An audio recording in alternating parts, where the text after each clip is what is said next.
Ketika seseorang itu ingin fokus beribadah kepada Allah Subhanahu wa taala, maka dia dianjurkan untuk beruzlah, mengasingkan diri.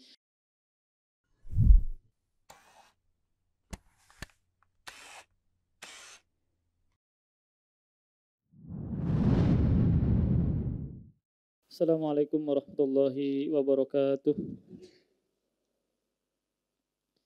Innal hamdalillah nahmaduhu wa nasta'inuhu wa nastaghfiruh wa na'udzu billahi min shururi anfusina wa min sayyiati a'malina may yahdihillahu fala mudilla lahu wa may yudlil fala hadiya lahu wa asyhadu an la ilaha illallah wahdahu la syarika lahu wa asyhadu anna Muhammadan abduhu wa rasuluhu la nabiyya ba'dah.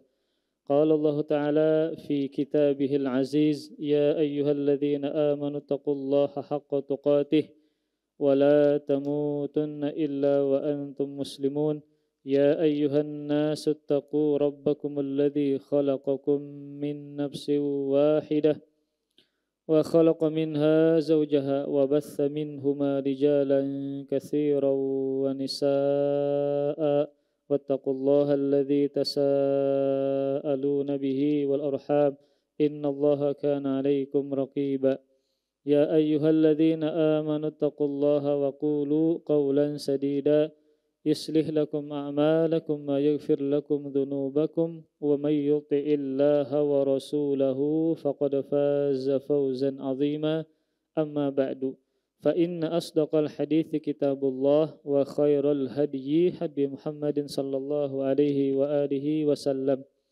وشر الأمور محدثاتها فإن كل محدثة بدعة وكل بدعة ضلالة وكل ضلالة في النار. Alhamdulillah, kita bersyukur kepada Allah Subhanahu wa taala atas limpahan kebaikan karunia yang Allah masih berikan pada detik ini, dan kita juga diberikan kemudahan-kemudahan dalam menuntut ilmu agama yang menjadi bekal kita untuk bagaimana caranya kita beribadah kepada Allah Subhanahu wa taala dengan benar. Kemudian salawat serta salam semoga selalu tersampaikan kepada panutan kita Nabi Muhammad sallallahu alaihi wasallam dan kepada para keluarga beliau, para sahabat, dan orang-orang yang senantiasa meniti sunnah dan jalan beliau sampai hari kiamat kelak. Amin ya rabbal alamin. Kita masih membahas tentang bab zuhud dan wara' di hadis yang ke-7 atau dari kitab Bulughul Maram nomor 1483. Hadis tentang min asbabi mahabbatillahi ta'ala lil abdi. Hadis yang menjelaskan di antara salah satu sebab yang mendatangkan kecintaan Allah Subhanahu wa taala. Maka di sini penulis menyebutkan an Sa'd bin Abi Waqqas radhiyallahu taala anhu qala sami'tu Rasulullah sallallahu alaihi wa alihi wasallam yaqul innallaha yuhibbul 'abdat taqiyya al-ghaniyya al-khafiyya. Hadis ini sahih, dikeluarkan oleh Imam Muslim. Sesungguhnya Allah Subhanahu wa taala mencintai seorang hamba yang bertakwa dan yang al-ghani. Al-ghani adalah orang yang kaya hatinya. Wal al-khafiyya, dan yang tersembunyi. Maka tiga hal ini yang mendatangkan kecintaan Allah Subhanahu wa taala. Dan hadis ini menjelaskan tentang juga salah satu sifat Allah Subhanahu wa taala, yaitu al-hubbu, mencintai. Di mana Allah Subhanahu wa taala mencintai hambanya ketika hamba ini mengerjakan sebab-sebab yang mendatangkan kecintaan Allah Subhanahu wa taala. Maka dari sini seorang hamba hendaknya berusaha untuk agar dia dicintai Allah Subhanahu wa taala.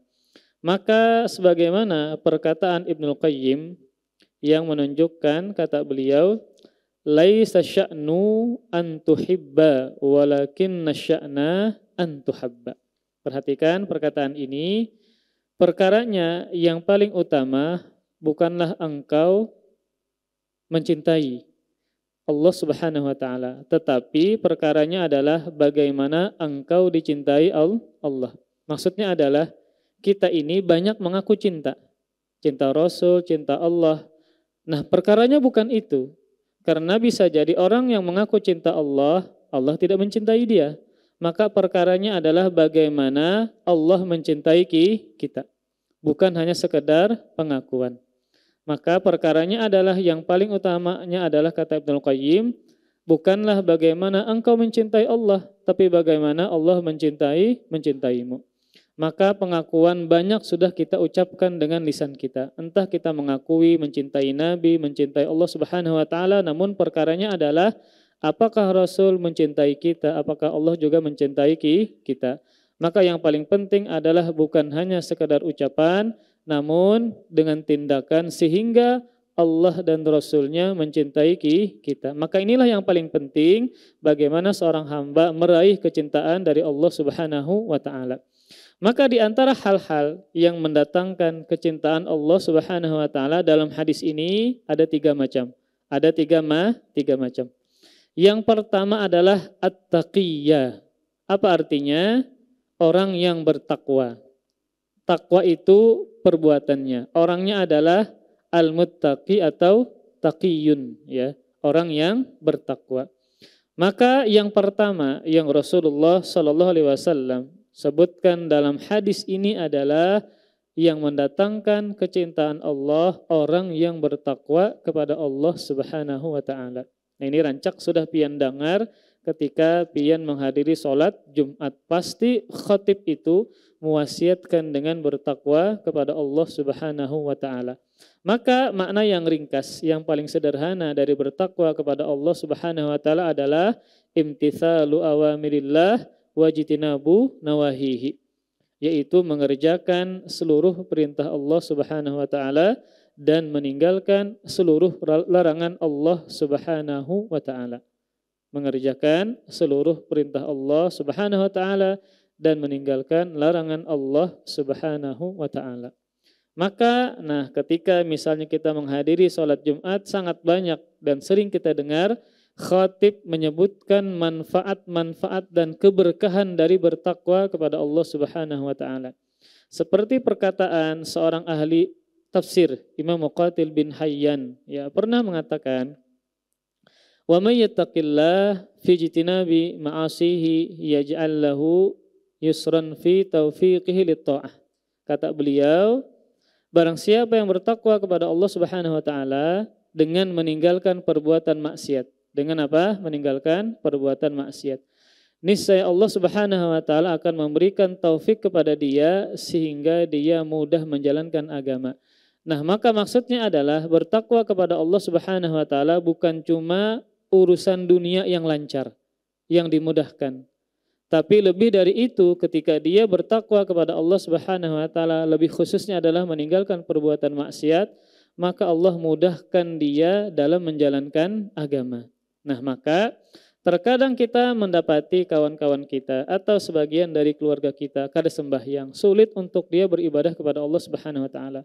Sulit baca Al-Qur'an, sulit salat berjamaah, sangat sulit untuk menghadiri majelis ilmu agama. Maka bisa jadi faktor terbesarnya adalah karena dia tidak bertakwa kepada Allah Subhanahu wa taala dengan mengerjakan perbuatan maksiat. Nah, maka ini menunjukkan imbas dari tidak bertakwa, mengerjakan perbuatan maksiat kepada Allah Subhanahu wa taala, maka membuat agamanya terasa sulit untuk dijalankan. Terasa apa? Sulit untuk dijalankan. Nah, maka ini kita kembalikan kepada diri masing-masing sebagai bentuk muhasabah kita terhadap diri kita. Kalau seandainya kenapa kita ini terasa sulit bandar untuk beribadah kepada Allah. Misalnya dalam sehari ngalih bandar membaca Al-Qur'an. Kemudian ngalih bandar untuk mengerjakan salat sunnah. Terasa sulit untuk menginjakkan kaki hadir ke majelis ilmu agama. Maka ini kita renungkan selama ini, apakah kita benar-benar bisa menjaga hak Allah Subhanahu wa taala, menjaga hak keluarga dan seterusnya, sehingga penyebab terbesar seseorang itu berat menjalankan agama atau ibadah karena faktor maksiat. Karena faktor maksiat. Kemudian dalam dalil yang lain yang menunjukkan Allah akan memudahkan urusan dunianya, ya.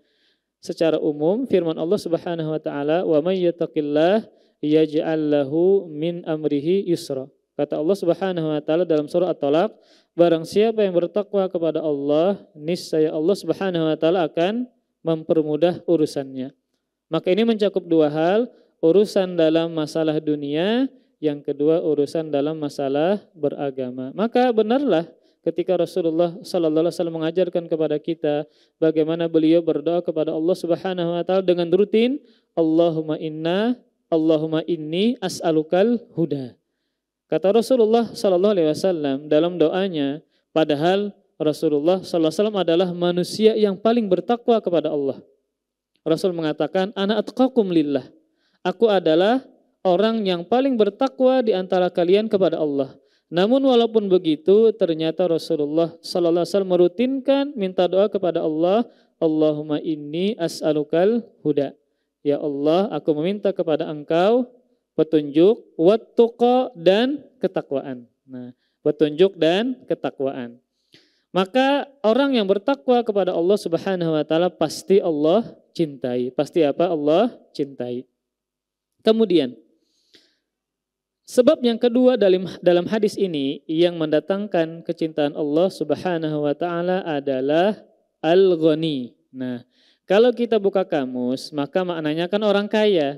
Namun maksud dalam hadis ini bukan itu, tetapi maksudnya adalah ghinan nafsi, hati yang kaya, hati yang merasa cukup, atau bahasa lainnya adalah memiliki sifat qanaah. Ini sebagaimana ya sabda Rasulullah sallallahu alaihi wasallam, hadis yang dikeluarkan oleh Al-Imam Al-Bukhari dan Imam Muslim yang menunjukkan makna ghani ini bukan kepada konteks dunia, tetapi konteks hati. Hadis yang dikeluarkan oleh dua syekh Bukhari dan Muslim, kata Rasulullah sallallahu alaihi wasallam, laisal gina an kathratil aradi walakinnal gina ginan nafsi. Tidaklah kekayaan itu diukur dengan banyaknya harta. Akan tetapi kekayaan itu adalah sejatinya kekayaan dalam jiwa atau qanaah. Nah, maka ketika dia qanaah atau merasa cukup dengan apa yang Allah Subhanahu wa taala berikan kepada dia dan dia tidak tamak dan rakus terhadap apa yang dimiliki oleh orang-orang, maka ini dikatakan dia memiliki sifat qanaah atau hati yang merasa cukup. Nah, ketika seseorang itu diberikan hati yang merasa cukup terhadap segala pemberian Allah Subhanahu wa taala, maka ini termasuk sebab yang mendatangkan kecintaan Allah Subhanahu wa taala. Nah, ketika seseorang ini tidak diberikan hati yang qanaah, sebanyak apapun harta yang dia miliki masih tetap merasa kurang. Makanya dalam hadis, ketika ada seorang manusia ini diberikan satu gunung atau lembah emas, pasti dia tidak merasa cukup, menginginkan lembah yang berikutnya. Dan tidak akan pernah puas terhadap kekayaan dan harta sampai mulutnya disumpal dengan tanah. Maksudnya apa? Hasratnya tadi tidak akan berhenti sampai dia meninggal dunia. Dan ini bisa kita halangi ya, atau kita bisa jaga diri kita dengan sifat qanaah. Karena Allah Subhanahu wa taala sudah mentakdirkan rizki kita masing-masing. Nah, ada yang banyak, ada yang sedikit. Maka walaupun banyak memiliki harta, walaupun sedikit memiliki harta, tetap diperintahkan untuk memiliki sifat qanaah.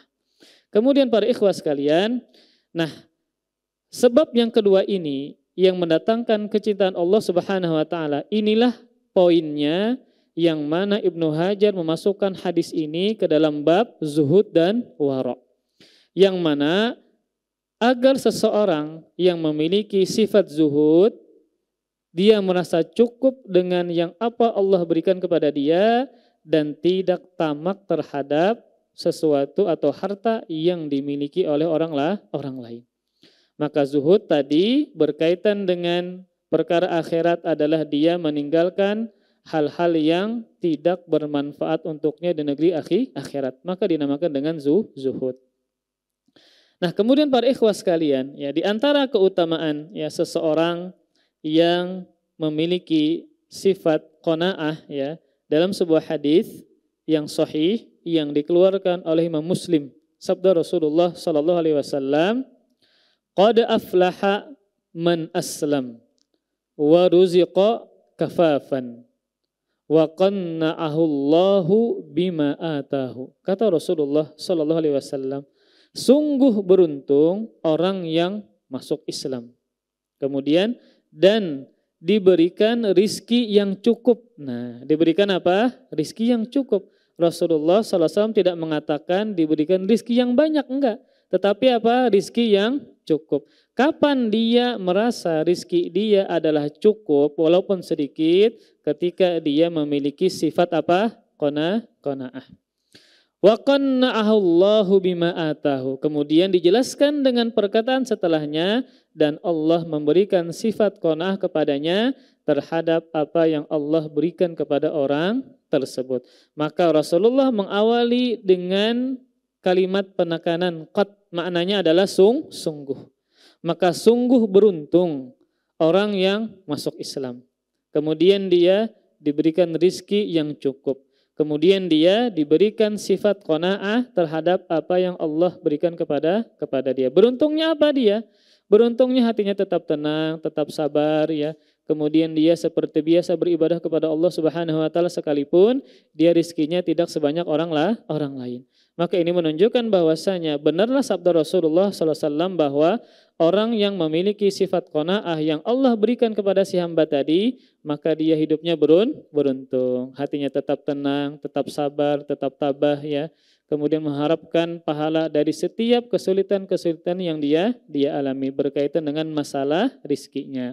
Maka tadi ulun sebutkan bahwa bisa jadi inilah alasan Al-Hafidh Ibnu Hajar dalam kitabnya Bulughul Maram ini menyebutkan hadis ini pada bab zuhud dan wara adalah karena masalah ini, masalah al-ghani tadi. Seseorang yang hatinya apa? Senantiasa merasa cukup dengan pemberian Allah Subhanahu wa taala sehingga dia memiliki sifat qanaah. Kemudian yang ketiga, termasuk sebab yang mendatangkan kecintaan Allah Subhanahu wa taala adalah al-khafi. Al-khafi. Nah, mengenai sifat yang ketiga ini yang disebutkan dalam hadis, ada dua redaksi dalam hadis. Yang pertama menggunakan kha titik khafi. Nah, redaksi lain menggunakan tanpa titik hafi. Yang maknanya keduanya adalah makna yang terpuji, makna yang baik, yang juga mendatangkan kecintaan Allah Subhanahu wa taala. Adapun ya dengan menyebutkan pakai kha, pakai titik al-khafi ya, maka maknanya adalah secara asal al-khafi tersembunyi. Maknanya apa? Tersembunyi. Namun maksud dalam hadis ini adalah seseorang yang berusaha menjauhkan dirinya dari pandangan manusia. Seperti tatkala dia beribadah kepada Allah Subhanahu wa taala, maka berusaha untuk disembunyikan sehingga dia terhindar dari sifat riya dan ujub. Nah, jadi maksud dari sabda Nabi sallallahu alaihi wasallam, kalau menggunakan kha pakai titik, maka makna secara asal artinya apa tadi? Tersembunyi. Al-khafi tersembunyi. Maksudnya adalah dia berusaha menjauhkan dirinya dari pandangan manusia sehingga dia tidak ingin riya dan sum'ah dalam ibadah-ibadah yang telah dia kerjakan. Nah, adapun ya penggunaan kalimat dengan memakai al-khafi ini ya, maka Imam Qurtubi menyebutkan bahwa jumhur rawi mengkaitkan dengan menggunakan khafi. Nah, jumhur rawi-rawi hadis ini bahwa mereka mengkaitkan makna ini dengan menggunakan kha bukan dengan ha. Sehingga maknanya apa? Orang yang Allah cintai yang ketiga dalam hadis ini adalah menjauhkan dirinya dari pandangan manusia sehingga dia beribadah kepada Allah Subhanahu wa taala ikhlas, tidak mengharapkan pujian, sanjungan dan seterusnya. Kemudian, nah, ketika maknanya tadi adalah menggunakan kha, yaitu orang yang senantiasa menjauhkan dirinya dari pandangan manusia, maka para ulama menyebutkan bahwa hadis ini adalah dalil tentang keutamaan uzlah. Apa uzlah? Mengasingkan diri. Mengasingkan diri. Terlebih misalnya kita punya lingkungan atau kawan-kawan kita yang ternyata kalau berkumpulan banyak membuang-buang waktu. Maka hadis ini dalil diperintahkan untuk beruzlah menyendiri. Dalam rangka apa? Guringkah? Kada. Disuruh untuk beribadah, fokus beribadah kepada Allah Subhanahu wa taala. Ya. Agar kita bisa fokus menyendiri dalam rangka untuk menjauhkan diri kita dari bergaul dengan manusia. Terutama kita berada di akhir zaman. Nah, seraba akhir zaman. Bahkan ada pengobatan akhir zaman. Nah, subhanallah ya. Seraba akhir zaman. Jadi, para ulama menyimpulkan adanya hadis ini tentang dalil, tentang keutamaan untuk mengasingkan diri. Terlebih di zaman-zaman yang seraba banyak fitnahnya. Yang mana fitnah itu timbul, di antara faktor terbesarnya adalah memiliki lingkungan, kelompok, atau teman-teman yang buruk. Maka ketika misalnya kita punya lingkungan yang buruk, tempat kerja yang suka menggibah misalnya, kawan-kawan yang mengajak kepada membuang-buang waktu misalnya, maka ini perintah, hadis ini perintah kepada kita agar mengasingkan diri mereka dalam rangka meninggalkan perbuatan maksiat atau dalam rangka untuk beribadah kepada Allah Subhanahu wa taala. Terlebih adalah di zaman sekarang yang serba fitnah ini. Maka dalam hadis yang lain, sabda Rasulullah sallallahu alaihi wasallam, hadis yang dikeluarkan oleh Imam Muslim tentang keutamaan seseorang yang beribadah kepada Allah di zaman fitnah. Yang di zaman fitnah ini yang cepat merubah seseorang dari baik menuju buruk. Apa sabda Rasulullah sallallahu alaihi wasallam tentang keutamaan orang yang ternyata masih mampu beribadah kepada Allah di zaman yang penuh dengan fitnah dan keburukan? Rasulullah mengatakan, al-ibadatu fil harji kahijratin ilayya.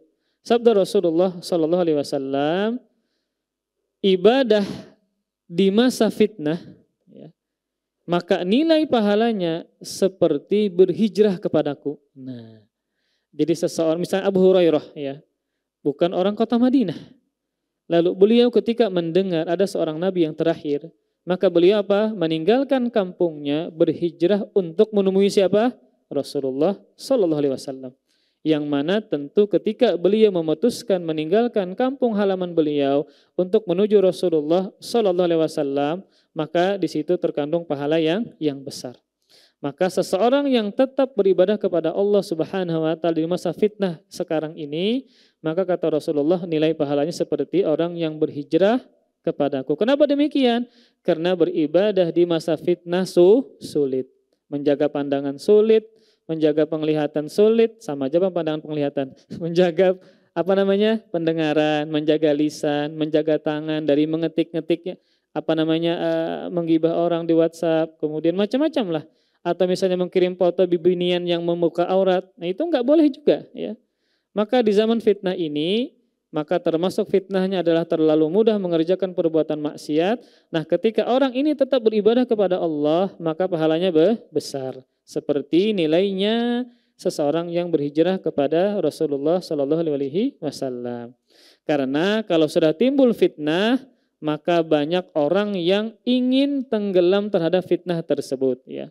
Kemudian banyak berkomentar dan bermacam-macam ya. Ketika misalnya ada kejadian pembunuhan yang dilakukan oleh seseorang yang besar misalnya, lalu kita sibuk memandirakan tokoh tersebut yang tidak ada manfaatnya, bahkan bisa jadi menggibah orang tersebut kalau dia seorang muslim. Maka ini menunjukkan bahwasanya ketika seseorang itu ingin fokus beribadah kepada Allah Subhanahu wa taala, maka dia dianjurkan untuk beruzlah, mengasingkan diri. Terlebih lingkungannya, teman-temannya, keluarganya ternyata ketika ngumpul mereka malah melakukan perbuatan yang sia-sia. Maka demi untuk bisa fokus beribadah kepada Allah, yang mana kita ingin mendapatkan pahala senilai orang yang berhijrah kepada Rasulullah SAW, maka kita disunnahkan untuk beruzlah biar bisa fokus beribadah kepada Allah Subhanahu wa taala. Kemudian hadis ini juga dalil bahwasanya seseorang hendaknya menjauhkan dirinya dari sebab-sebab yang dia bisa ketika mengerjakan sebab tersebut ya. Seperti apa? Seseorang yang kalau beribadah kepada Allah Subhanahu wa taala atau ingin suka tampil di hadapan orang-orang, tujuannya adalah untuk terkenal. Untuk apa? terkenal. Nah, di zaman sekarang kanakan ini ya, kanakan atau misalnya orang dewasa kah, ketika misalnya ada ajang pencarian bakat, nah, ajang bernyanyi supaya apa? Supaya saya menjadi orang terkenal. Seakan-akan tujuan untuk menjadi orang terkenal itu terpuji, itu salah. Menjadi orang yang terkenal itu adalah ujian, ujian dari Allah Subhanahu wa taala.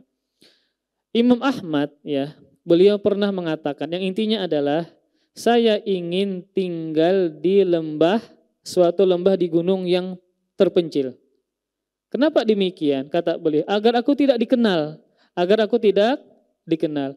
Kemudian beliau mengatakan di akhir perkataannya, waqad bullitu bisyuhrah. Sungguh saya diuji Allah dengan terkenal. Terkadang ketika seseorang itu terkenal, dia mendapatkan sanjungan, pujian. Kalau dia imannya tidak kuat, dia bisa membanggakan dirinya. Maka seseorang ketika menuntut ilmu agama, ingin tampil dan macam-macam, maka jangan sampai niatnya ingin terkenal. Terkenal bukanlah suatu pujian, bukanlah suatu kebanggaan, bahkan itu adalah ujian dari Allah Subhanahu wa taala. Makanya kalau kita menuntut ilmu agama, kan salah satu adabnya adalah membersihkan diri kita dari segala kotoran-kotoran yang membuat hati kita tidak ikhlas. Di antaranya adalah menuntut ilmu agama agar menjadi ustadz terkenal. Itu salah. Itu salah. Maka seseorang yang menuntut ilmu agama ikhlas karena Allah Subhanahu wa taala, bukan ingin menjadi orang yang terkenal. Bukan menjadi apa? Orang yang terkenal. Maka ini juga hadis ini dalil bahwasanya seseorang hendaknya dia menjauhkan dirinya dari sebab-sebab yang dia bisa membuat dia riya dan sum'ah dan ingin menjadi orang yang terkenal. Nah, lalu bagaimana misalnya ketika seseorang ini memang ahli ibadah ya, dia suka mengajarkan ilmu agama ikhlas. Sebenarnya beliau ini tidak ingin terkenal, namun ternyata Allah jadikan dia menjadi orang yang terkenal. Nah, kalau seandainya terkenalnya bukan memang maksud untuk dia menjadi terkenal, maka ini tidak mengapa. Maka ini apa? Tidak mengapa. Bahkan ketika misalnya dia dipuji oleh orang-orang karena dia memang adalah orang baik ya, kemudian dia bisa menjaga hati, kemudian terkenal, maka ini disebutkan oleh para ulama itu adalah busyra. Apa busyra? Kabar gembira yang Allah segerakan di dunia kepada orang tersebut. Namun tadi tetap dia bisa menjaga hati dia. Ketika dia misalnya subhanallah banyak melakukan kebaikan-kebaikan, dia bersedekah, membangun pesantren, membangun masjid, sehingga dia terkenal dengan kedermawanannya. Nah, kemudian dia ketika beribadah tadi, tujuannya bukan ingin terkenal, namun memang Allah Subhanahu menjadikan dia terkenal. Maka selama dia masih bisa menjaga hatinya, maka itu tidak mengapa dan tercela. Bahkan itu termasuk busyra, kabar gembira yang Allah segerakan kepada dia di dunia. Ya, ketika tadi terkenalnya bukan maksud dan tujuan ketika beribadah kepada Allah Subhanahu wa taala. Kemudian sahabat Abu Dzar radhiyallahu taala anhu pernah berkata, qila li Rasulillah sallallahu alaihi wasallam, ara'aitar rajul ya'malul amala minal khairi wa yahmaduhun nasu alaihi, qala tilka ajilu busyral mu'min.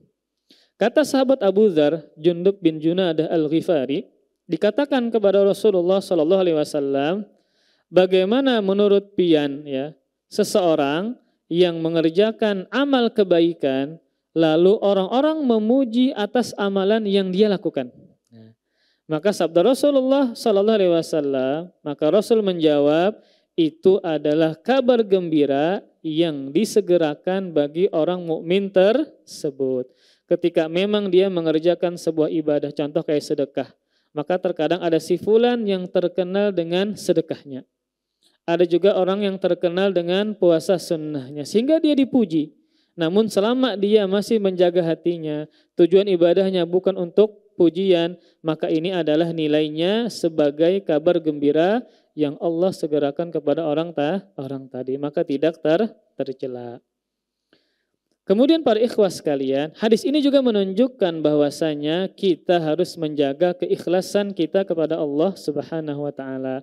Maka di antara sebabnya tentu dengan senantiasa melazimkan doa kepada Allah Subhanahu wa taala agar kita diberikan sifat ikhlas ketika beramal soleh. Nah, tadi kan makna sebab yang ketiga yang mendatangkan kecintaan Allah pakai kha, al-khafi. Yang maknanya apa tadi? Yang menyembunyikan amalnya. Sehingga dia bisa menjaga hatinya dari riya, sum'ah, dan seterusnya. Nah, kalau makna tanpa titik ha, nah ini menunjukkan bahasa Arab itu sebuting saja titiknya, kada buat titik, maka maknanya berbeda. Khafi yang tersembunyi, hafi beda lagi maknanya. Ya. Jangankan titik, harokat saja beda, maknanya beda. Itu bahasa Arab. Contoh kayak misalnya ardun dan irdun. Nah, ardun ainnya fathah, irdun ainnya kasrah. Maka maknanya berbeda. Kalau ardun luas. Maka firman Allah Subhanahu wa wasari'u ila maghfiratin mir rabbikum wa jannatin arduhas samawati wal ard. Jadi Allah menyebutkan surga itu luasnya seluas langit dan bumi.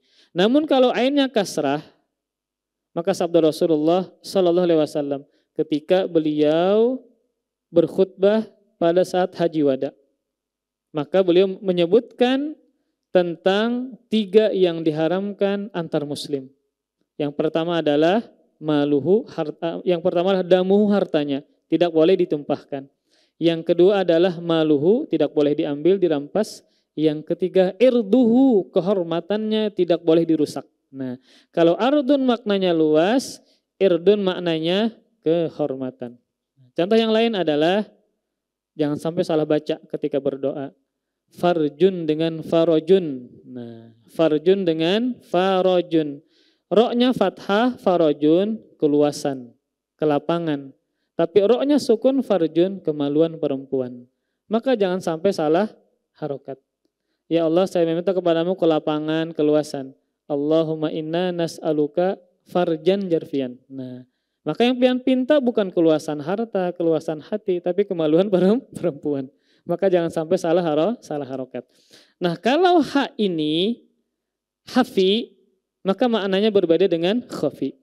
Maka pakai ha, hafi, maknanya adalah al-wasul lirrahim al-latifu bihim wa bighairihim minad du'afa.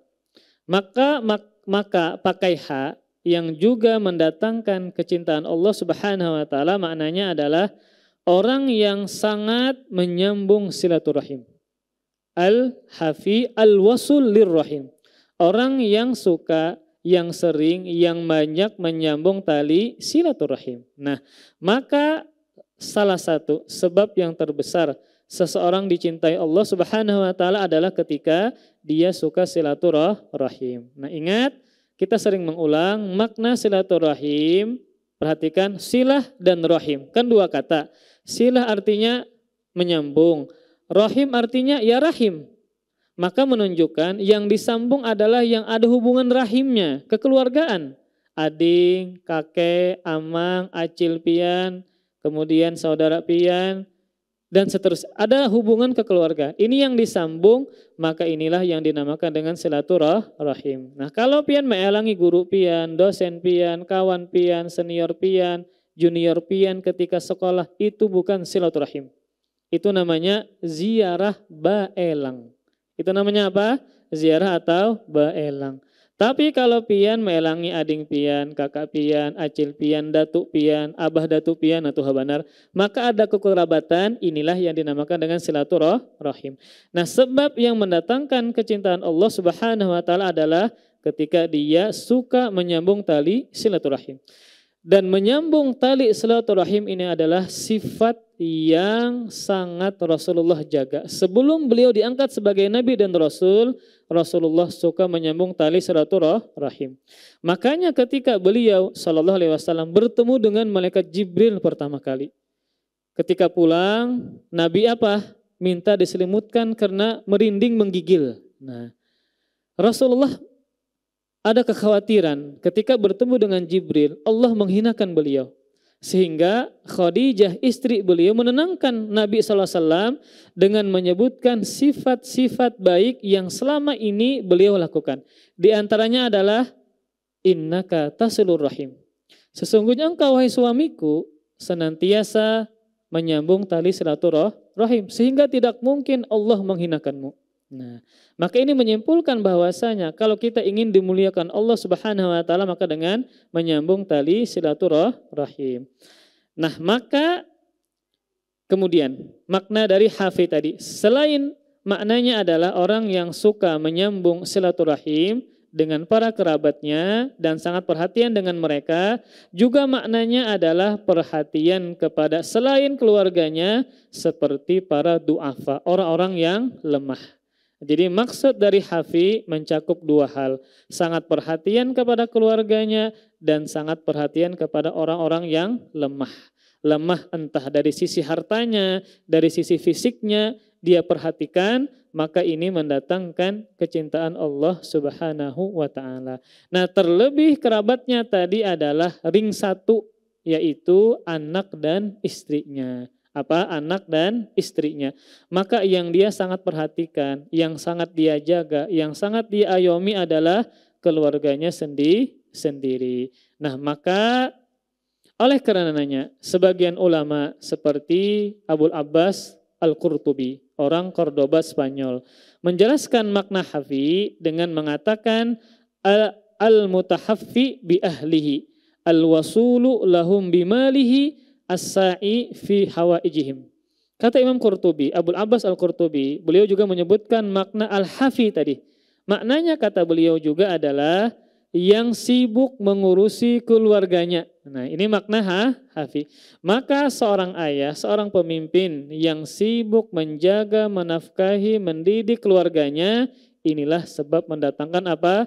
Kecintaan Allah Subhanahu wa taala. Kemudian, dan yang menyambung kebaikan kepada mereka entah dengan hartanya dan berusaha memenuhi kebutuhan-kebutuhan mereka. Nah, maka misal kita sebagai seorang suami, sebagai seorang ayah, fokus kita, kebaikan kita paling banyak adalah kepada keluarga sendiri. Nah, kalau misalnya kebalik, ternyata kita lebih baik kepada kawan kita, lebih loyal lawan kawan kita, ini tidak mendatangkan kecintaan kepada Allah sekalipun kita baik kepada orang lain. Kenapa? Ternyata keluarga sendiri ternyata diabaikan. Tidak sebaik pian lawan kawan pian. Nah, maka ini perhatikan para ikhwah sekalian, jangan sampai kita tidak dicintai Allah Subhanahu wa taala padahal kita melakukan kebaikan-kebaikan kepada orang lain. Kita banyak nih lawan kawan baik ya, kemana-mana berjalanan macam-macam pian, traktir macam-macam pian baik. Tapi lawan keluarga ternyata tidak sebaik pian lawan kawan pian. Maka ini tidak benar dan merupakan kesalahan. Kenapa tadi? Karena salah satu sebab yang mendatangkan kecintaan Allah, fokus kebaikan kita adalah kepada keluarga terlebih dulu, kemudian baru orang lain. Maka jangan sampai kita keliru kepada orang selain keluarga lebih loyal, lebih baik, lebih banyak bercanda. Nah, ini juga terkadang kita lebih nyaman begayaan lawan kawan dibandingkan dengan keluarga sendiri. Nah, keluarga juga butuh hiburan ya. Butuh pian bekesah, begayaan, macam-macam. Maka ini juga harus kita perhatikan agar benar kita mendapatkan stempel dari Nabi, khairukum li ahlihi. Nah, kata Rasulullah SAW, sebaik-baik kalian adalah yang paling baik kepada keluarganya sendiri. Kalau dia yang paling baik kepada istrinya, kepada keluarganya, melebihi kebaikan dia kepada orang lain, nomor satu adalah keluarga, maka Rasul mengatakan dia adalah sebaik-baik orang yang terbaik di antara kalian. Maka ketika kita sibuk mengurus keluarga, pian fokus mencari nafkah gasan keluarga pian, ketika di rumah pian begayaan jua sebagaimana pian begayaan lawan kawan. Nah, ketika misalnya pian di rumah membawai keluarga berjalanan kemana-mana sebagaimana pian membawai kawan berjalanan kemana-mana, itu menunjukkan apa? Pian adalah hamba yang Allah cintai karena fokus pian, kebaikan pian yang pertama adalah kepada keluarga terlebih dulu, dan ini berlaku bagi suami ataupun bagi istri. Maka bagi istri, suaminya, anaknya nomor satu yang dia berbuat baik. Maka bagi suami, istrinya dan anaknya fokus nomor satu untuk berbuat baik. Nah, maka hadis ini menunjukkan beberapa faidah dan kesimpulan.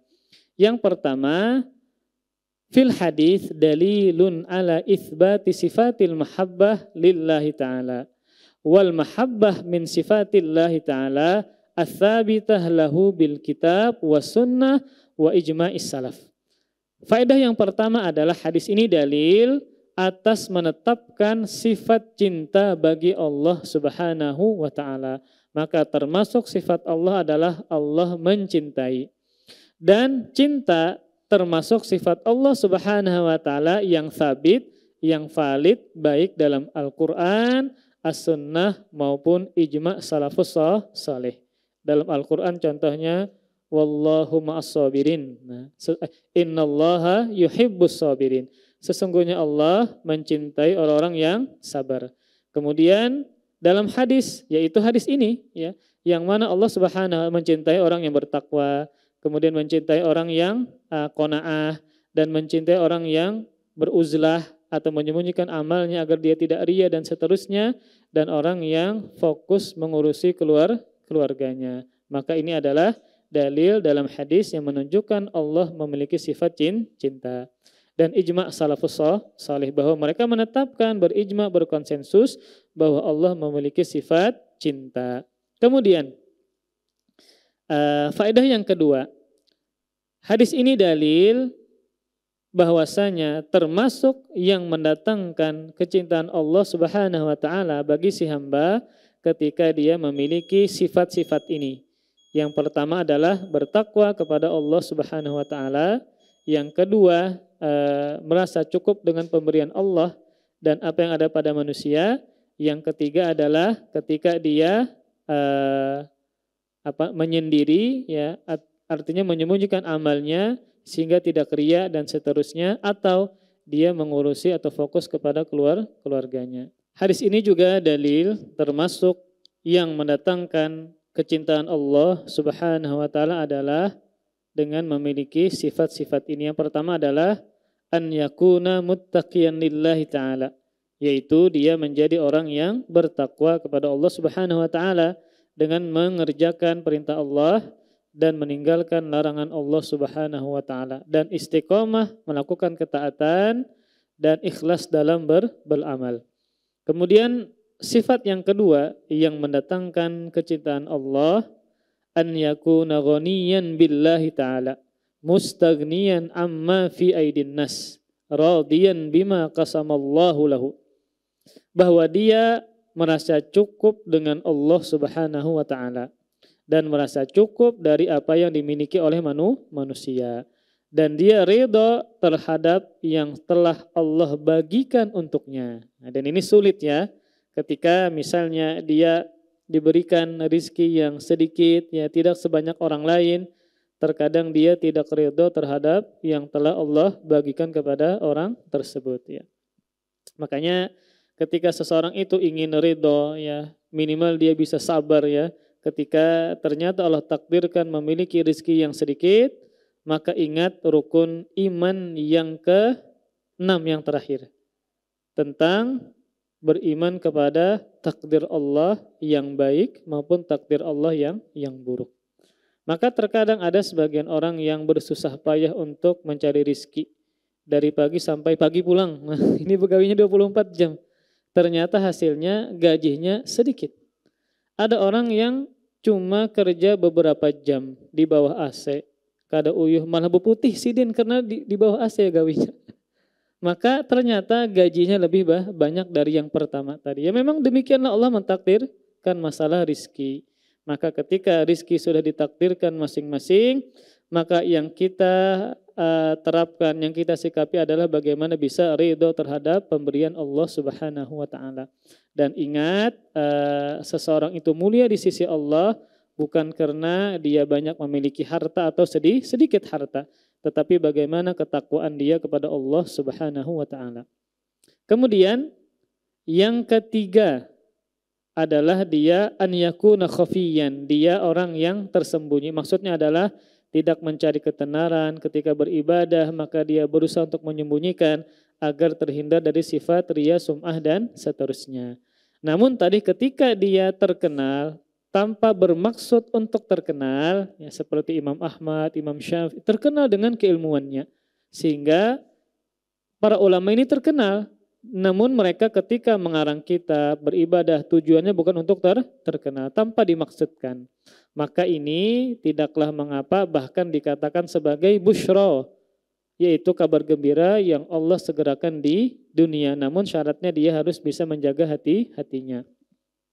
Kemudian faedah yang berikutnya dari hadis ini adalah istadallal ulama'u bihadzal hadithi ala fadli tizalin nas ala mukhalatatihim imma mutlaqan au inda fasadin nas waz zaman wa khawfil fitnah fid din. Para ulama berdalil dengan hadis ini atas keutamaan uzlah terhadap manusia. Maksudnya apa? Menjauhi manusia dengan tidak bergaul dengan mereka. Imma mutlaqan, baik secara mutlak, artinya dia memang secara mutlak tanpa ada sebab yang lain memang dia beruzlah, ya, memang mengasingkan diri. Atau dia mengasingkan diri ketika orang-orang sudah rusak atau zaman sudah rusak dan ketika takut fitnah terhadap agamanya. Maka ketika dia melihat kalau bergaul bepandiran lawan sidin ini pasti menggibah. Nah, ini kedosa pian bergaul lawan sidin. Atau ketika misalnya kita ngobrol dengan keluarga ini, sidin ini bepandir talus ngalih menyetop. Nah, nang dipandirakan kada mengaruan pulang. Maka pian sebelum bepandir lawan sidin, abajahugin sudah. Kenapa? Dikhawatirkan menyia-nyiakan waktu pian, menghabiskan waktu pian, kita pun kada nyaman menyetop sidin bepandir. Karena kalau berkesah kemana-mana dari A sampai Z dan pian ngalih memutus pemandiran sidin. Kan ada tuh terkadang orang seperti itu. Orang ini terkadang rami bana berkisah. Kita ini ada keperluan ngalih memutus ngalih, memotong ngalih. Sidin sudah nyaman pemandiran lawan kita macam-macam. Terkadang ada gibahnya juga. Terkadang kita kada nyaman untuk memutus. Nah, maka sebelum itu terjadi, maka lebih baik kita menghindari agar kita menjaga agama kita sehingga kita tidak mendengar gibahan-gibahan tersebut. Kemudian, nah ternyata uzlah atau menjauhkan diri dari manusia atau mengasingkan diri dari bergaul dengan orang-orang ini memiliki faidah dan manfaat. Di antaranya adalah at-tafarrugh li ibadatillah, bisa fokus beribadah kepada Allah Subhanahu wa taala. Menyebabkan apa? Kita fokus beribadah kepada Allah Subhanahu wa taala. Nah, lebih-lebih pas bulan Ramadan, pas 10 terakhir bulan Ramadan. Itu kan kita itikaf. Banyak nih orang itikaf. Nah, maka pian ya berpilih-pilih kawan lah. Terkadang ketika kita ini sama-sama itikaf, rasa banyak sudah berzikir, rasa banyak sudah baca Quran, lalu bupandiran. Nah, bupandiran macam-macam ya. Misalnya mengopi, makan mie, sejam bepandiran aja. Ini berarti apa? Dia tidak fokus beribadah kepada Allah Subhanahu wa taala. Maka pian harus mengasingkan diri. Kemudian di antara manfaat uzlah adalah wa takhallus minal ma'asi allati yata'arradu lahal insan bil mukhalatah minar riya wal ghibah. Ketika seseorang uzlah ya menjauhkan diri dari orang-orang, maka dia selamat dari perbuatan maksiat yang datang kepada seseorang ketika dia berkumpul atau bergaul. Entah dia nantinya ketika bergaul, ketika berkumpul menyebutkan ibadah-ibadahnya sehingga riya, atau ketika berkumpul itu ghibah. Nah, makanya ghibah ini adalah maksiat yang tidak bisa dikerjakan sendirian. Ghibah itu apa? Kalau pian bakawan. Nah, beda dengan misalnya perbuatan dosa kayak melihat aurat perempuan, itu pian bisa sendirian lewat HP pian. Tapi kalau ghibah ini tidak bisa dikerjakan kecuali ada orang. Nah, makanya ketika kita ingin menjaga diri kita dari perbuatan ghibah, nah maka dilihat-lihat siapa kawan kita. Terkadang kita kada nyaman menagur karena sidin ini orang yang berpengaruh misalnya, sidin ini tokoh misalnya, ketika kita menggibah, nah terkadang kada nyaman, maka lebih baik kita hindari sebelum sidin menggibah dan kita kada nyaman menagur.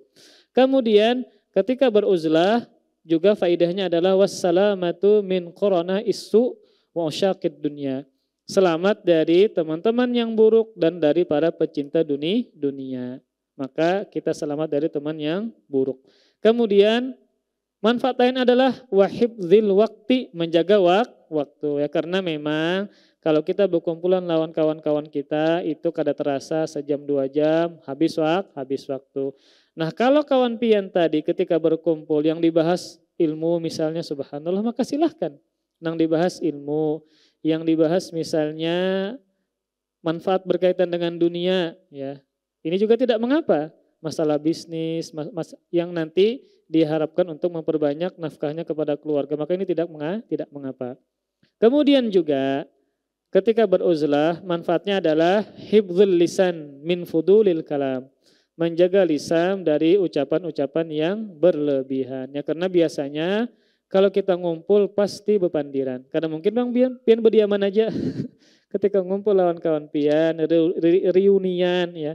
Kawan bahari, tetamu macam-macam. Biasanya kadang mungkin bang aktivitas lain dikerjakan kecuali ngobrol. Maka ini juga ketika lawan bicara kita suka ngobrol, ternyata isinya adalah sia-sia lah. Maka ini harus dihindarkan. Kemudian, nah setelah hadis ini, maka hadis selanjutnya berkaitan dengan tanda bagusnya Islam seseorang. Kita teruskan sedikit, ini berkaitan dengan bab yang sebelumnya. Hadis yang selanjutnya nomor 8 dari bab zuhud dan riya atau nomor 1484 dari kitab Bulughul Maram ini, maka penulis mengatakan wa an Abi Hurairah radhiyallahu taala anhu qala Rasulullah sallallahu alaihi wasallam min husni islamil mar'i tarkuhu ma la ya'nihi. Rawahu Tirmidzi wa qala hasan. Dari sahabat Abu Hurairah, Abdurrahman bin Sakhar radhiyallahu anhu, beliau berkata Rasulullah sallallahu alaihi wasallam bersabda, di antara keindahan Islam seseorang adalah meninggalkan hal-hal yang tidak ada manfaatnya, hal-hal yang tidak ada manfaatnya. Maka para ikhwah sekalian, ini mukaddimah dulu, apa manfaatnya seseorang ini meninggalkan hal-hal yang tidak berfaedah, tidak ada manfaatnya dan menunjukkan itu Islamnya baik, maka di antara keutamaannya adalah ketika Islamnya baik dengan meninggalkan hal-hal yang tidak ada faedahnya, ketika dia beramal soleh maka semakin banyak lipat gandaannya. Nah, kan umumnya normalnya satu kebaikan dibalas dengan 10. Bagaimana seseorang itu dilipat gandakan sampai 700 kali lipat? Maka di antara sebabnya adalah ketika dia beribadah kepada Allah, ternyata dia meninggalkan hal-hal yang tidak ada faedahnya. Ketika orang ini beribadah kepada Allah, maka Allah melipat gandakannya sampai 700 kali lipat. Nah, secara umum ketika seseorang beribadah seperti sholat, nah apa yang menyebabkan orang ini sholat, ternyata dia lebih banyak pahalanya dibandingkan dengan kawan-kawannya yang juga sholat. Maka sebabnya banyak. Pertama dinilai dari keikhlasannya. Maka semakin ikhlas semakin banyak pahalanya. Yang kedua semakin sesuai tuntunan Nabi. Maka ketika sholat semakin sesuai tuntunan Nabi maka semakin banyak pahalanya. Yang ketiga semakin khusyuk. Yang keempat ini ketika dia menjalankan rutinitas sehari-harinya, ternyata dia meninggalkan hal-hal yang tidak bermanfaat. Ketika dia beribadah maka dilipat gandakan sampai 700 kali lipat. Dalilnya adalah sabda Rasulullah SAW yang sahih yang dikeluarkan oleh Imam Muslim. Kata Rasulullah SAW, "Idza ahsana ahadukum islamahu fakullu hasanatin ya'maluha tuktabu bi asyri amsalha ila 700 di'fin wa kullu sayyi'atin ya'maluha tuktabu bimithliha hatta yalqallahu subhanahu wa ta'ala." Jika salah seorang dari kalian memperbaiki keislamannya, caranya apa? Meninggalkan hal yang tidak bermanfaat. Itulah yang dimaksud memperbaiki keislaman. Maka setiap kebaikan yang dia kerjakan ditulis dengan 10 kebaikan sampai 700 kali lipat. Maka semakin bagus Islamnya, semakin banyak hal yang tidak berfaedah yang dia tinggalkan, maka semakin banyak lipat gandaannya sampai 700. Nah, kemudian bukan cuma itu, dan setiap kesalahan yang dia lakukan, maka ditulis dengan kesalahan yang sama. Maksudnya berapa? Satu. Satu kesalahan ditulis satu keburukan. Berbeda dengan kebaikan, satu kebaikan dibalas dengan 10 sampai 700. Kemudian kata Rasulullah SAW, sampai dia bertemu dengan Allah Subhanahu wa Ta'ala, sampai dia meninggal dunia dengan kondisi seperti ini, maka alangkah banyaknya pahala yang dia dapatkan dan alangkah sedikitnya dosa yang dia kerjakan. Kemudian dia tentu bertobat kepada Allah Subhanahu wa Ta'ala. Maka ini salah satu keutamaan dari seseorang yang memperbagusi keislamannya dengan meninggalkan hal-hal yang tidak ada faedahnya ketika dia beribadah kepada Allah Subhanahu wa Ta'ala, maka dibalas sampai dengan 700 kali lipat sampai dia meninggal dunia. Wallahu a'lam bishawab. Insyaallah kita akan sambung pembahasan ini di pertemuan berikutnya. Semoga Allah Subhanahu wa Ta'ala memberikan taufik kepada kita bisa mengamalkan ilmu yang sudah banyak kita dapatkan, dan semoga Allah Subhanahu wa Ta'ala merahmati kita, mengampuni seluruh dosa-dosa kita, dan mengistiqomahkan kita di dalam mengerjakan agama dan sunnah ini sampai kita meninggal dunia. Amin ya rabbal alamin. Wassallallahu ala nabiyina Muhammadin wa ala alihi wa sahbihi wa baraka wa sallam. Subhanakallahumma bihamdika asyhadu an la ilaha illa anta astaghfiruka wa atubu ilaik. Wassalamualaikum warahmatullahi wabarakatuh. Terima kasih. Jazakumullah khairan wa barakallahu fikum. Video ini dibuat atas partisipasi dari donasi Anda. Semoga menjadi amal jariah bagi Anda semuanya.